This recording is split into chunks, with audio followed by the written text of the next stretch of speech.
आपको चंग आती है कीर्तन में नृत्य करने की, अच्छा लगता है भजन, वो एक अलग बात है, परंतु भक्ति का मूल रूप यही है। हमारी इतनी भी इच्छा नहीं है, हमारा इतना भी भाव नहीं है, हमारा इतना भी श्रेय नहीं है, सब कुछ ठाकुर जी पर अर्पित है। जो तू तन को रोग लगावे, क्या है आगे, क्या, हाँ, ओढ़ सरिस सो जाऊं, जो तू काल रूप बने आवे, जो तू काल रूप बने आवे, मैं लपक गोद में आऊं, हाँ मारा गिरधर लाल, हारो न छायो न चूरे, मारा गिरधर लाल। तो मूल भक्ति का स्वरूप यही है। हमें ठाकुर जी से कुछ नहीं चाहिए, हम आपके हवाले हैं, आप चाहे हमारे संग जैसे करो, हम अपनी तरफ से कोई इसमें बहुत प्रयोजन या बहुत योजनाएं नहीं बनाएंगे। और हम आपको बहुत उदाहरण देकर के, भक्तों के चरित्र सुना करके तो सिद्ध करते ही हैं, पर हम ये बात कह दें, भगवान की नजर नहीं लगे इस बात को, हम ऐसे ही हैं। हमारा सच में कोई निधान नहीं होता कि हमें कब क्या पहनना है, क्या बोलना है, क्या खाना है, क्या पीना है, कहाँ जाना है, कहाँ नहीं जाना है, क्या करना है, नहीं करना है। पिछले कुछ वर्षों में इसका निधान हमारे हाथ में बिल्कुल नहीं है। आज हमने वस्त्र भी, पटका भी दूसरा निकाला, धोती भी दूसरी निकाली। हमारे भट्ट जी आए, बोले महाराज जी ये वाला पटका पहना दो, ये वाली माला पहना दो, ऐसे ये हाथ में ये कड़ूला पहना दो, पैरों में ये पहना दो। नहीं नहीं ये उतार दो, उतार लो। कान में बचपन से बाली पहनते, हमारी माँ बोली बहुत दिन, अब इसको थोड़ा ठीक करवाऊंगा, लाओ दो, मैं उतार लो। सब बोले कहाँ गई, मैंने कि पता नहीं, जो पहना दे पहन लें, उतार दे उतार लें। तो उसमें भी क्या है विधान कि जो कुछ भी लोग करा रहे हैं हाँ, इतना विवेक तो होना चाहिए कि कोई भाई यूं कह दे चलो पब चलो हमारे संग, वहां थोड़ी जाओगे, ले चलो, ऐसा थोड़ी है। अब वहां चलो, उस गलत जगह पे चलो, ऐसे थोड़ी, वहां थोड़ी जाएंगे। इतना बुद्धि विवेक तो है कि जो अयोग्य है उसकी विवेक तो सत्संग आपको देता है, पर अपनी सुख की व्यवस्थाओं में अपनी इच्छा नहीं है, ठाकुर जी की इच्छा। गजेंद्र तो कहते हैं कि मैंने स्वार्थ से पुकारा तो वो आ गए रक्षा करने के लिए, अगर मैंने निस्वार्थ से पुकारा होता तो मुझे क्या प्राप्त होता, मैं वो सोच करके चिंतित हो रहा हूं।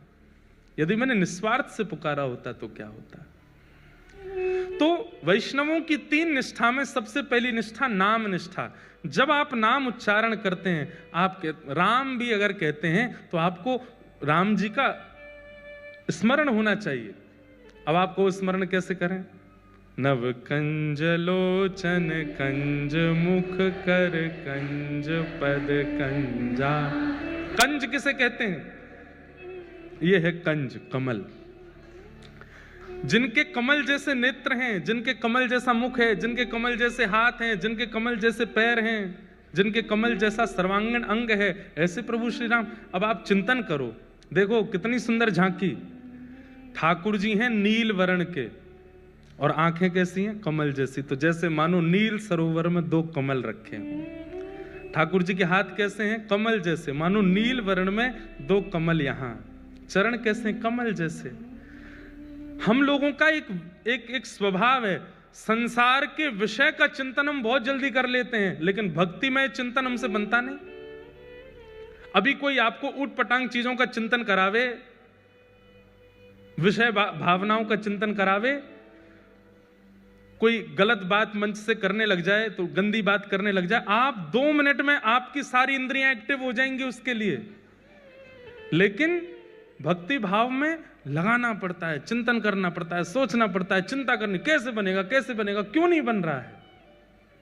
क्योंकि हमारा स्वभाव उस तरफ नहीं है, हमारी चित्त वृत्ति उस तरफ नहीं है, हमारी चित्त वृत्ति काम भोग की ओर है। तो वहां का चिंतन 2 मिनट में, गलत गाने सुन लेते हैं, गलत दृश्य देख लेते हैं, 2 मिनट में सब कुछ करना भी नहीं पड़ता, तो भी हमारी इंद्रियां सब सजग हो जाती हैं। और यहां इतनी कथाएं सुनने के बाद, नाम जप करने के बाद भी ठाकुर जी के प्रति चिंतन नहीं बन पाता।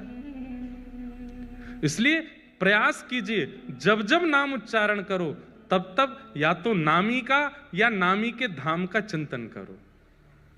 जितनी बार नाम उच्चारण हो, वृंदावन का स्मरण हो, ब्रजवासियों का स्मरण हो, रसिकों का स्मरण हो, संतों का स्मरण हो, जितनी बार राम नाम उच्चारण करो। हमारे वृंदावन में एक बाबा रहते थे, उपासक थे राम जी के, रहते थे वृंदावन में। और जब बिहारी जी का दर्शन करते थे तो कहते जय हो अवध बिहारी लाल की। ब्रजवासी कहते बाबा का है वो, बावड़ा है वो है, वृंदावन बिहारी लाल है, अवध बिहारी बोले। राधा वल्लभ जी के पास जाते तो राधा वल्लभ जी के पास जय हो जानकी वल्लभ लाल की जय हो। राधा रमन जी का दर्शन करने जाते जय हो जानकी रमन लाल की जय हो। सब ब्रजवासी कहते बाबा तेरी कैसी बुद्धि। यमुना जी में जाते जय हो सरजू मैया को जल कितना सुंदर है। ब्रजवासी तो अल्लड़ होते ही हैं, बाबा तुम वहीं क्यों ना मरे, अयोध्या जाके पूरे वृंदावन में अयोध्या को नाम जपे। तो कितनी सुंदर बात कहते बाबा। किसी ने कही आप इतना क्यों राम जी का मंदिर में जाते हो, ठाकुर जी के नाम लेते हो राम जी का। तो बाबा बोले जब, अभी कथा तो बड़ी है पर मैं सूक्ष्म में सुना दूं, जब राम जी लौट करके आए अयोध्या तो शत्रुघ्न लाल जी को उन्होंने मथुरा भेजा था दैत्य वध करने के लिए। और उसके बाद शत्रुघ्न लाल जी वर्षों तक मथुरा में रहे राम जी के विरह में। तो वो बाबा बोले कि शत्रुघ्न लाल जी यहीं व्रज में विराजते हैं, उनको राम जी की बहुत याद आती है, तो मैं सब जगह राम राम राम राम गा करके उनके हृदय को प्रसन्न करता हूं, उनके हृदय को आनंदित करता हूं। सोचिए लोगों की कितनी ऊंची भावना हो जाती है। हम वृंदावन में जाकर के नहीं कर पाते वो काम जो वो वृंदावन में रहकर अयोध्या का स्मरण कर रहे हैं, अयोध्या जाके वृंदावन का स्मरण कर रहे हैं। क्योंकि हमारा मन उस प्रकार का नहीं है। मन में विषय भोग और विषय वार्ताएं इतनी ज्यादा हमने श्रवण कर रखी हैं कि मन को उतनी जल्दी उस भाव का स्मरण नहीं होता।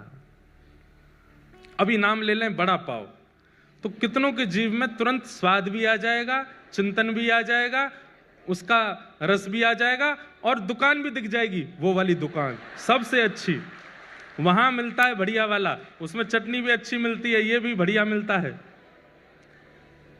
अभी हम नाम ले लें भांडीरवन, तो गए भी होंगे तो भी याद नहीं आ रहा होगा कि भांडीरवन में क्या था, कैसा था, स्वरूप क्या था, अयोध्या कैसा था, क्या था। इतना जल्दी इतनी उत्सुकता से याद नहीं आता क्योंकि हमारी चित्तवृत्ति वहां नहीं है। तो वैष्णव की पहली निष्ठा नाम निष्ठा। नाम जपिए पर नाम के साथ साथ धाम का या नामी का या धाम के वैष्णवों का चिंतन किया कीजिए, तब नाम सार्थक है। आप विश्वास मानिए 2 लाख नाम जप लीजिए, लेकिन 2 नाम जप लीजिए हमारी कही रीति से, वो 2 नाम 2 लाख पे भारी है। वैष्णव चिंतन के साथ, धाम के चिंतन के साथ। दूसरी निष्ठा है वैष्णवों की, सुनो बात तो सुनो पूरी। अब माताएं बहनें व्रत करती हैं, अब उस व्रत में कई माताएं बहनें जो हैं वो तड़प सी रही होती हैं कि कब निकलेगा चंद्रमा, कब निकलेगा। उस दिन जैसी चंद्रमा की आराधना कभी कई जगहों पे बादल आ जाते। इस बार हम करवा चौथ वाले दिन बद्रीनाथ में थे, तो वहां पे 2-4 माताएं थी, वो भी बोले महाराज जी बादल आ गए। वहां तो बादल क्या, पहाड़ आ गए, पहाड़ के पीछे चंद्रमा है। तो बेचारे वीडियो कॉल करके जहां चंद्रमा दिख रहा, बोले हमको वहीं से दिखाओ। व्रत का मतलब, अब वहां व्रत का जो भाव है वो नष्ट हो रहा है कि आप तोड़ना चाह रहे हो। व्रत का मतलब क्या होता है? व्रत एक प्रकार का संकल्प है।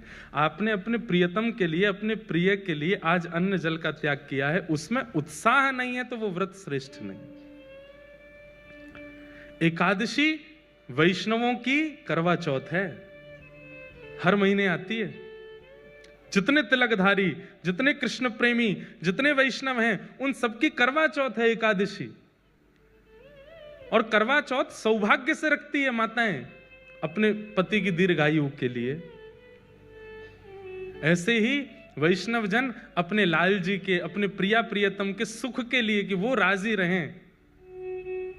देखो होता क्या है, अन्न नहीं खाते ना जब हम, तो हमारी एक दिन की आयु बढ़ती है। व्रत दो ही होते हैं, अन्न व्रत और मौन व्रत। ये दो ही हमारी जीवन को घटाते हैं। जितना अन्न खाओगे उतनी जल्दी आपका जीवन कम होगा, और जितना बोलोगे उतनी जल्दी आपका जीवन घटेगा। इसलिए कम बोलो, कम खाओ, जीवन बढ़ेगा।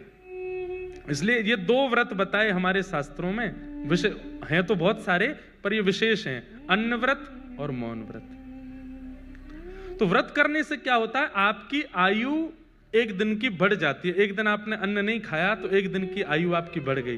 वैष्णव क्या करते हैं, ठाकुर जी हमने अपना जीवन आपको दे दिया, हमने अपना सर्वस्व आपको दे दिया, हमने अपना समय आपको दे दिया, पर हम जो भी कुछ देते हैं आपको, उसमें हमें कोई प्रमाणिकता नहीं कि आपको मिला कि नहीं। पर आज हम अन्न छोड़ करके जो एक दिन की आयु हमारी बढ़ी है, वो भी हम आपको प्रदान करते हैं, आपके चरणों में अर्पित करते हैं। ये आप स्वीकार करो। हमारा 80 वर्ष का जीवन है, 90 वर्ष का जीवन है, 60 वर्ष का जीवन, पता नहीं, पर उस 60 वर्ष के 80 वर्ष के जीवन में हम जितने दिन एकादशी करते हैं उत्साह से, उतने दिन ठाकुर जी के पास पक्के रूप से हमको जाने को मिलेगा ही मिलेगा। उतने दिन तो ठाकुर जी अपने निकुंज में रखेंगे ही रखेंगे। इसलिए वैष्णवों की दूसरी निष्ठा क्या है, एकादशी निष्ठा। और वैष्णवों की तीसरी निष्ठा का नाम है तुलसी निष्ठा। आज तुलसी दिवस है। पूरा विश्व अलग दिवस बना रहा है, पर हम वैष्णवों के लिए आज तुलसी दिवस है। बंधुओं,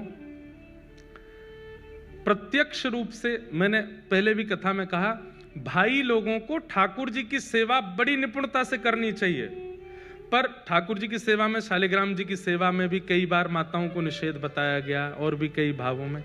माताओं के लिए तो तुलसी सेवा, तुलसी की सेवा करो। जिस घर में तुलसी जी हरी भरी रहती हैं, जिस घर की तुलसी जी देख करके बस आनंद आ जाए, घनी तुलसी घर के द्वार पर लगी हैं, उस घर में कभी यमराज नहीं आते। उस घर के किसी भी व्यक्ति को यमलोक नहीं जाना पड़ता।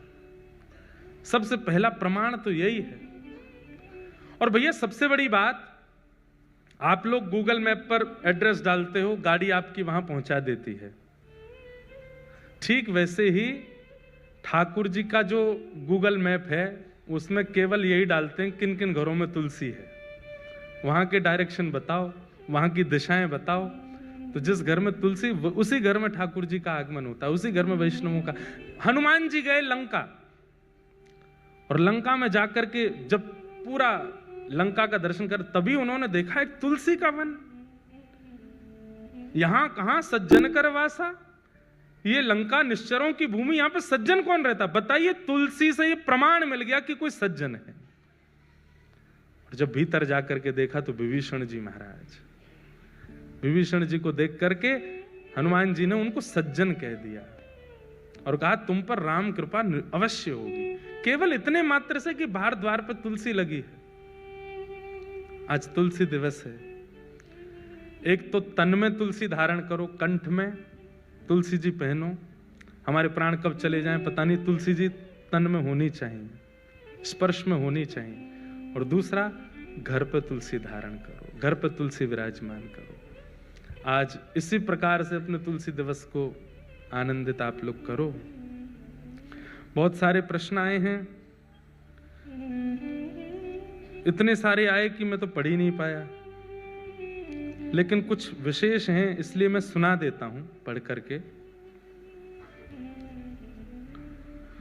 महाराज जी, श्री कृष्ण जब साथ में होते हैं परिवार के साथ, और वहां वैष्णव के प्रति बुराई हो रही हो, दोष देख रहे हों, और हमें ना चाहते हुए भी वो सुनना पड़े, हम जानते हैं कि वो अपराध है। मतलब घर के लोग किसी वैष्णव का बुराई कर रहे हैं, चॉइस ना हो, तब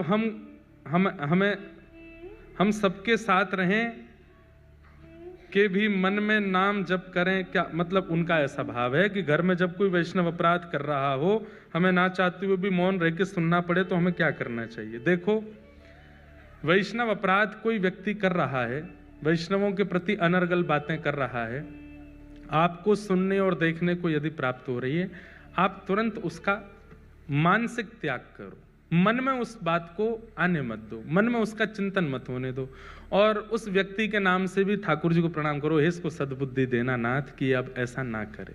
बस यही आप कर सकते हैं। लड़िएगा मत, विवाद मत करिएगा, विवाद वैष्णव का स्वरूप नहीं है। बंधुओं, कलिकाल जितना आगे बढ़ेगा उतना ज्यादा व्यासपीठ को, उतना ज्यादा संत समाज को, उतना ज्यादा वैष्णवों को खतरा बढ़ता ही जाएगा। लोग बाग दुनिया भर के प्रलाप करके कैसे भी करके चाहते हैं कि इतने वैष्णवों को कथा नहीं सुननी चाहिए, इतने लोग क्यों सुन रहे हैं, इतनी भक्ति क्यों बढ़ रही है लोगों में, इतने कृष्ण भक्त क्यों हो रहे हैं? तो कहीं ना कहीं कलयुग प्रलाप करवाता है लोगों से। आपको चाहिए आप मौन रहिए, उनके नाम से भी जप कर लो, ठाकुर जी इनको सद्बुद्धि दे। ठाकुर जी को नहीं छोड़ा लोगों ने, आजकल के वैष्णवों को क्यों छोड़ेंगे? इसलिए उस पर ज्यादा चिंतन नहीं। कहा जाता है कि माता पिता की सेवा ईश्वर की भक्ति के स्वरूप है। अगर वह इस दुनिया से चले गए और आपकी सेवा वाला कर्म अपने अनुकूल नहीं, विपरीत निकले और आपको अत्यधिक कष्ट दे, उसका निवारण दें। इनका ऐसा भाव कहा जाता है, माता पिता की सेवा ईश्वर की भक्ति के स्वरूप है।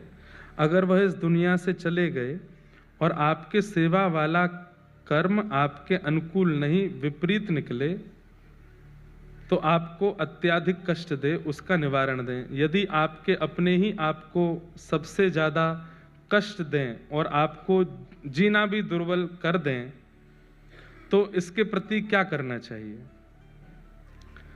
प्रहलाद जी महाराज का चिंतन करो, जहां पिता ही हिरण्यकश्यप हैं, पिता ही मारते हैं, पिता ही मरवाने की आज्ञा देते हैं, ऐसी स्थिति में भी प्रहलाद जी महाराज। बंधुओं, एक चीज सीखिएगा, भक्ति परिस्थिति के अनुकूल विचलित नहीं होने देती।